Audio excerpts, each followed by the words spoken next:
Começa agora, Conexão com Valores. Alô, ouvintes da prestigiada audiência da Catedral FM 106,7.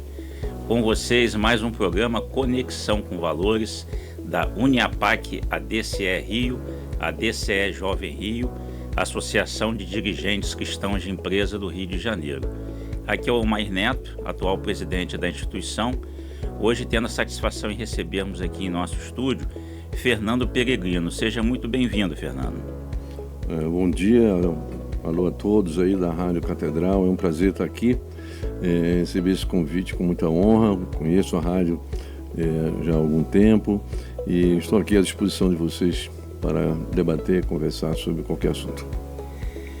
Fernando, como bem diz o nosso programa intitulado Conexão com Valores, diz respeito às conexões sociais que permitem que a gente seja atuante na sociedade civil de onde a gente atua e também os valores que a gente traz e impulsiona nessas relações.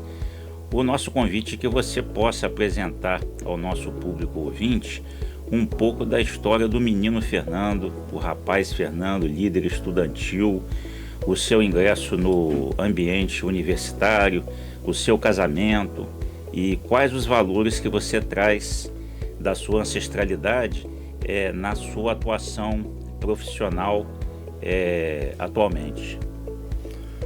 Bom, deixa eu começar. A minha vida é de uma família nordestina, da Paraíba, em Pernambuco.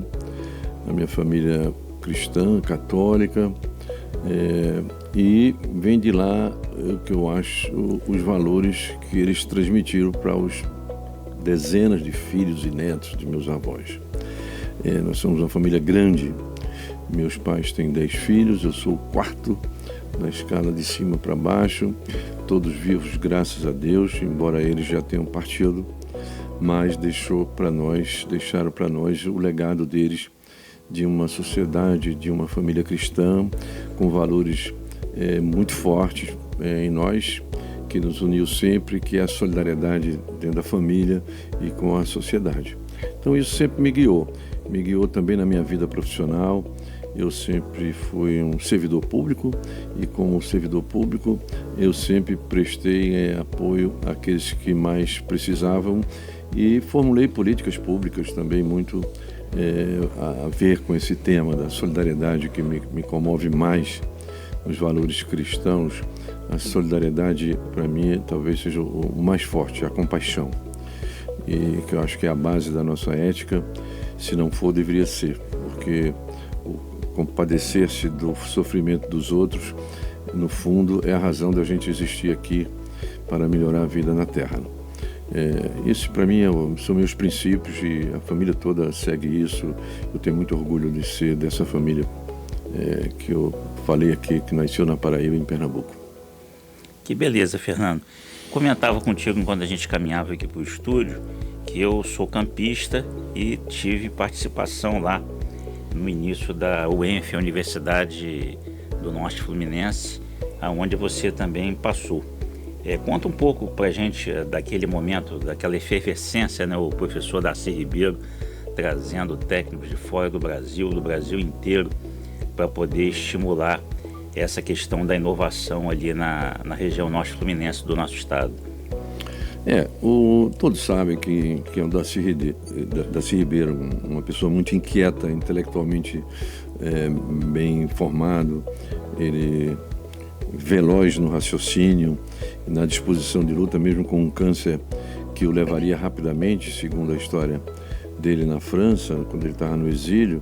Ele venceu o câncer dele, tirou uma parte do pulmão dele e ainda criou a UENF, criou os CIEPs no Rio de Janeiro, no segundo governo Brizola. Eu atuei no segundo governo Brizola como presidente da Fundação de Amparo à Pesquisa e nessa condição integrei o grupo que o Darcy formou para planejar e implantar a UENF lá em Campos. A UENF era simplesmente um artigo da Constituição, que alguém um dia disse que ia ter uma universidade no norte, e os deputados se degladiavam para ver quem é que fazia logo a sua universidade. E, na verdade, esse projeto caiu na mão do Darcy, no governo Brizola, e o Darcy jamais faria qualquer universidade. Essa foi a premissa que ele seguiu. Ele fez a universidade como ele fez a UNB. E a UNB tem aquela história rica, porque ele criou um tipo de currículo que até então não existia. Ele fez uma universidade no estrito senso universal. O conhecimento é universal, não é restrito a uma área só, embora eu sou engenheiro, cada um tem sua profissão, mas todos nós devemos passar por um conhecimento básico das humanidades, das ciências físicas, das ciências da natureza, e ele fazia questão de fazer isso na UNB. Fez isso na UNB. Depois a ditadura veio e passou por cima desse projeto, exilou, levou à demissão de muitos professores, ao exílio, prendeu estudantes. Conheci um líder dele chamado Onestino Guimarães, que depois virou presidente da UNE. Ele foi da UNB, foi preso e foi assassinado dentro do exército, onde for, na ditadura militar.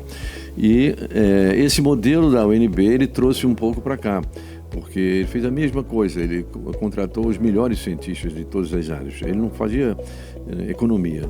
E o Brizola também não fazia. O Brizola era um cara muito cioso do recurso público, então ele não abria mão, não. Mas para o Darcy ele abria mão. Eu me lembro de um discurso que o Brizola disse em plena Palácio Guanabara, quando ele tomou posse. Ele apontou para o Darcy e falou: esse daqui é o melhor executivo que eu já conheci na minha vida. O Darcy é um intelectual, um antropólogo. Ele era um estudioso, um cientista. Mas era um realizador. Mas era um realizador. Pegava o helicóptero do governo, partia para dentro, partia para Campos, descia naquela praça e fez todos os planos, os projetos da UENF. Eu fiquei muito orgulhoso de estar simplesmente contribuindo assim, né, um pouco com a ideia. Naquela época estava nascendo a internet, que eu tive muita honra de fundar no Rio de Janeiro, a Rede Rio de Computadores, que era uma conexão formada pelas principais instituições científicas do Rio de Janeiro, uma conexão por cabos de fibra ótica, que se conectava à Universidade de San Diego, na Califórnia, e, portanto, iria navegar pela grande web, chamada web, ou seja, a rede internet do mundo inteiro, um projeto criado que hoje modificou a realidade social, política, econômica do mundo inteiro, porque a Rede Rio, a internet, eram poucas pessoas que tinham conexões com ela, mas hoje são bilhões de pessoas. Então eu tenho também muito orgulho. Exatamente nessa época é que a internet nascia no Rio de Janeiro. E eu tive também a honra e um momento histórico de apresentar a internet para o senhor Leonel Brizola, governador do estado do Rio de Janeiro, e o senhor Darcy Ribeiro, que era fundador da UENF. Posso contar essa história? Claro. Rapidinho. Eles estavam visitando a UENF, eu estava também visitando a UENF, e eu tinha montado um computador ainda aquele computador meio antigo, chamado Lentium, né? E botei na sala, preparei para ele. E então passou o Darcy, eu digo: governador, chega aqui, senta aqui um pouquinho, deixa eu lhe mostrar um negócio. Ninguém sabia o que era a internet, ninguém sabia. E então eles sentaram numa mesa assim, eu expliquei para ele: governador, eu vou entrar na biblioteca do Congresso americano lá em Washington agora, com um apertado e um botão. Aí entrei, botei o login, botei a senha e entrei na biblioteca do Congresso americano. Eles ficaram espantados, sabe? Apareceu aquela tela, US Congress Library, não sei o quê.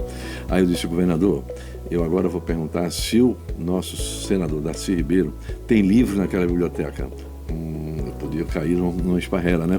Podia não funcionar como sempre ocorre. Aí eu botei Darcy Ribeiro, não sei o quê. Rapaz, deu certo. Veio os 12 livros do Darcy Ribeiro na tela. Eles ficaram mais espantados ainda. O Darcy ficou orgulhoso, o Pedro. O Darcy tinha um ego muito grande, todo mundo sabe. Ele não entrava nessa porta, ele não cabia nessa porta. Mas ele ficou muito satisfeito. Eu digo: e agora, o governador Brizola, será que tem algum livro? Já tinha treinado antes. Botei Brizola, Leonel, e vieram 3 livros sobre Brizola, escrito por outras pessoas. Ele também ficou feliz. Saíram os 2 da sala e eu até hoje pergunto se eles entenderam o que eu estava fazendo. porque esse fenômeno da internet, que eu tive participação na implantação no Rio de Janeiro, nem todos dominaram naquela época. Hoje dominam um pouco, mas na época ninguém dominava o que era a internet. E revolucionou o mundo, revolucionou a economia, sociedade, educação e tudo. Fernando, sobre esse seu comentário do ego do professor Darcy, lembro que existia lá em Campos a FENORTE, que desenvolvia os projetos, e todas as vezes que nós sentávamos à mesa com ele, a gente apresentava o projeto e ele acabava mudando tudo. E a gente às vezes ficava perdido assim, em relação a qual seria o fio condutor para a gente finalizar aquele processo. E ele era casado com uma cineasta na época, acho que era Irene. A Irene, um dia, talvez com pena de ver aquele nosso isolamento, falou: começa a conversa dizendo, professor, conforme o seu Tino sugeriu, aí passava tudo. A bola tem que ser dele, o gol tem que ser dele. Mas isso é fácil a gente fazer. Mas era genial, né? Era uma pessoa muito afável, né? Eu fui a Cuba com ele também recrutar cientistas de Cuba, porque Cuba tinha um excesso, não é excesso, mas tinha cientistas disponíveis para vir para cá na área de genética também, pesquisa de petróleo. Tinha uns caras que entendiam de fazer broca com diamante, eram os russos, ele trouxe os russos. E então fomos a Cuba. Darcy, impressionante. Ele entrou no avião, sentou na cadeira dele, ele tinha uma sacola assim, tipo de supermercado com uns 10 livros dentro dele. Ele comeu os livros todos durante a viagem de 7 horas. Ele comia livro, era impressionante.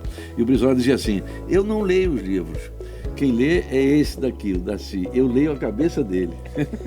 Falando em livro, registro aqui que recebi aqui com muita gratidão e satisfação o livro publicado pelo Fernando, Relatos de um Militante. E como militante, Fernando, desde o seu momento estudantil, você envolvido com um partido que tem esse olhar pelo trabalho, pelo viés social, você ao longo do seu caminhar veio colaborando na gestão de diversas empresas públicas que têm esse olhar. Você atualmente lá no Clube de Engenharia junto ao Francis Bogossian e também na gestão da FINEP, que é um órgão que é voltado para a questão da inovação, que é uma necessidade tão premente da nossa sociedade civil.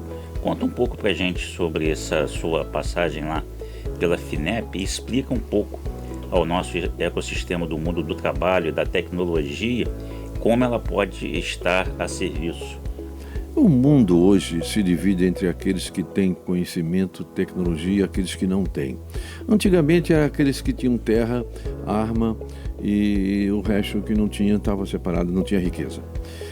Hoje não. Hoje você não precisa de grande quantidade de terras, nem riquezas físicas. Você precisa de conhecimento. Vide assim, o Japão é uma terra cheia de vulcão e é a maior potência econômica, é uma das maiores potências econômicas do mundo. A Coreia também. Não tem terra lá.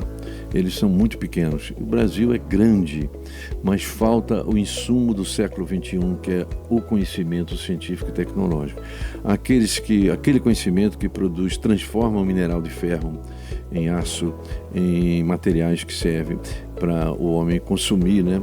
Aquele que transforma a natureza, como por exemplo os alimentos, que acondiciona os alimentos, aquele que faz insumos biológicos, aqueles que fazem vacinas, aqueles que fazem equipamentos que modificam a natureza, modificam o destino, né, da natureza. Veja bem, a cura do câncer.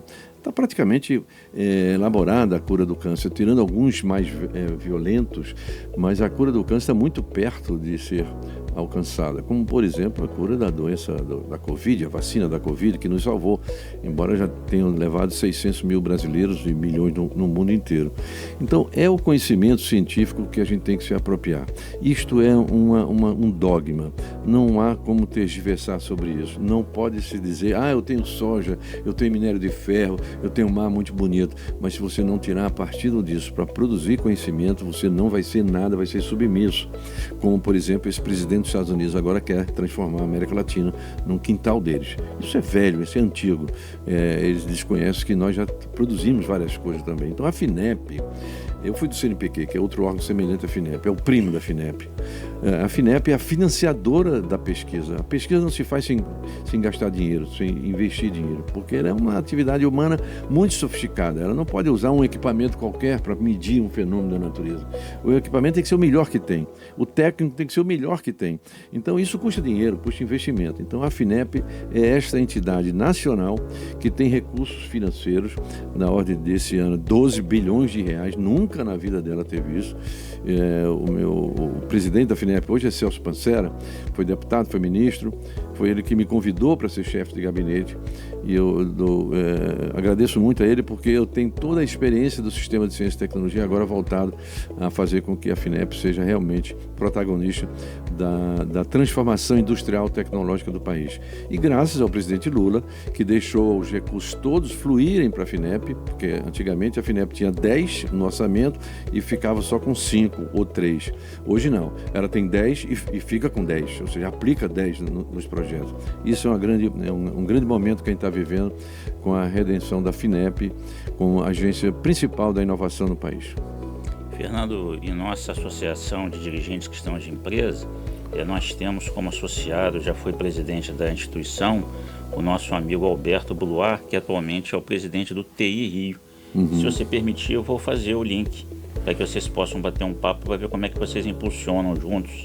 Temos muito interesse no estado do Rio na questão da tecnologia da informação, porque este é um dos ramos da tecnologia hoje que tem mudado a geopolítica mundial. Vocês assistiram recentemente o presidente dos Estados Unidos se orgulhando muito de ter na sua posse 5 das empresas maiores do mundo, né, de tecnologia da informação, inclusive aquele muito conhecido Elon Musk. Mas ele dormiu num dia pensando que tinha tudo nas mãos, inteligência artificial nas mãos, TI na mão. Ele acordou no dia seguinte com um chinesinho que criou uma startup. A startup é uma empresa muito pequenininha, mas com um novo instrumento de fazer a utilização da inteligência artificial, que é chamada DeepSeek, ou seja, uma nova empresa mudou o paradigma, reduziu 10 vezes o custo de fazer um algoritmo no sistema antigo para o sistema novo do chinês. Então, rapidamente se desmonta os mitos, né?